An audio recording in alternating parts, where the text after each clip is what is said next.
मामी बहुत ही खूबसूरत लग रही हैं, लेकिन मुझे कुछ समझ नहीं आ रहा है कि कैसे मामी से वह के लिए कहूं। मामी से बोलने में मुझे थोड़ा डर लगने लगता है, क्योंकि आज तक मैंने मामी से वो बातें करते नहीं सुना है। मामी मेरी लखनऊ में रहती हैं और उनसे मैं कम से कम 80 किलोमीटर दूर रहता हूं। मेरे बुआ के बेटे का मुंडन था तो मैं उनके यहां गया था। वहां पर मेरी मामी भी आई हुई थी। पहले तो नहीं पहचान पाता हूं कि कौन है, क्योंकि मामी अपना चेहरा ढके हुए थी। अचानक से मामी ने मुझे पीछे से पकड़ लिया। मैं एकदम से डर गया कि कौन है। वो मुझसे पूछने लगी कि बताओ गौरव, मैं कौन हूं। मैं उनको नहीं जान पाया और फिर उन्होंने अपना चेहरा दिखाया। मामी मुझसे मजाक करने लगी और फिर सब लोग बातें करने लगे। मामी ने मुझसे कहा, तुम्हारे मामा कल चले जाएंगे।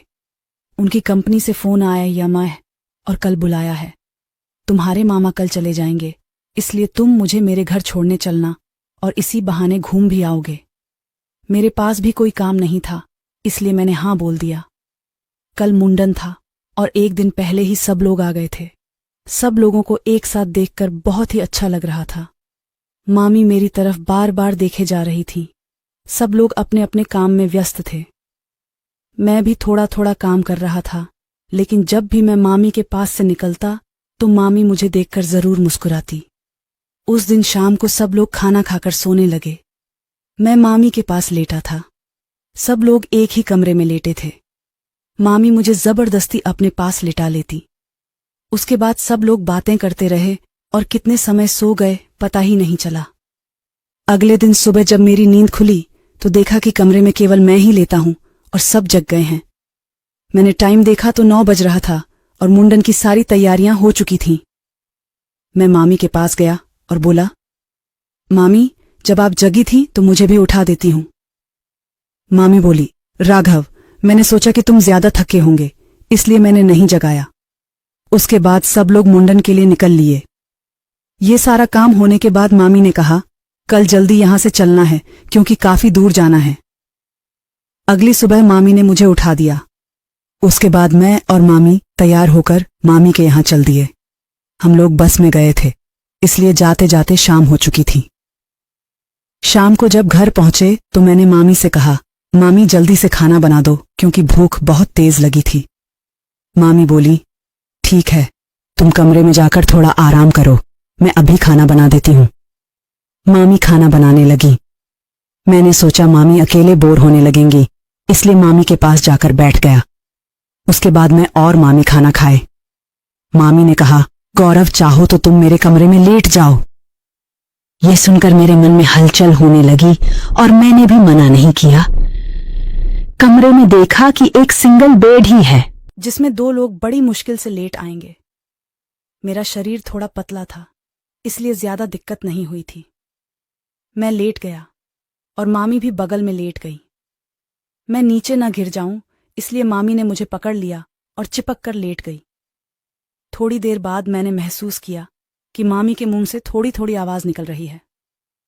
मैंने मामी से पूछा, मामी क्या हुआ? मामी ने कहा, कुछ नहीं। फिर मैंने पूछा, मामी बताओ तो शायद मैं आपकी कुछ मदद कर दूं।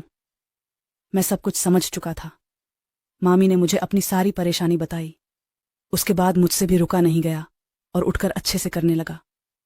मामी को बहुत ज्यादा दर्द हो रहा था। वो बोली, थोड़ा तेल लगा लो, इसलिए थोड़ा आसान हो जाएगा। मैंने तेल लगाकर अच्छे से लगाया।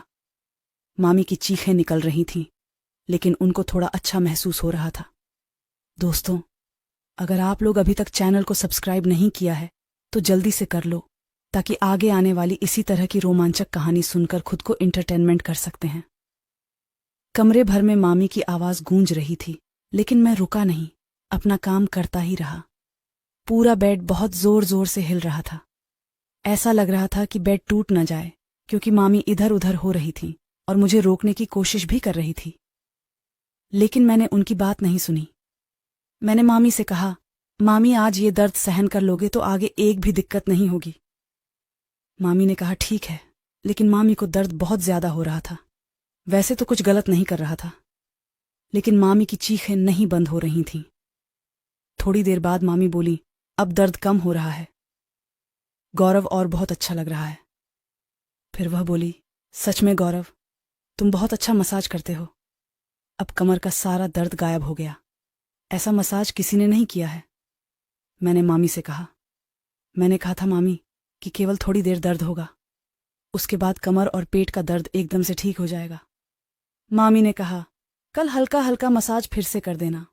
मैंने कहा, ठीक है मामी, मैं कल फिर से मसाज कर दूंगा। अब चलो सोते हैं। उसके बाद मैं और मामी सो जाते हैं।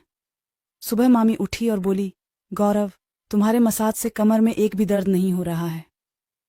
मैंने मामी से कहा, मामी आज मुझे गांव जाना है, घर से फोन आया है, मम्मी को लिवाकर कहीं जाना है। वह बोली, ठीक है चले जाओ, लेकिन खाना बना देती हूं, खाकर चले जाना। उसके बाद मामी ने खाना बनाया और मैं खाना खाकर अपने घर आ गया। मामी ने मुझे अपना नंबर दे दिया है और अब मेरी मामी से रोज थोड़ी देर बात हो जाती है। मामी अब अपने कमर के दर्द से छुटकारा पाकर बहुत खुश थीं। हेलो दोस्तों, ये स्टोरी अगर आपको पसंद आए तो प्लीज़ वीडियो को लाइक एंड चैनल को सब्सक्राइब कर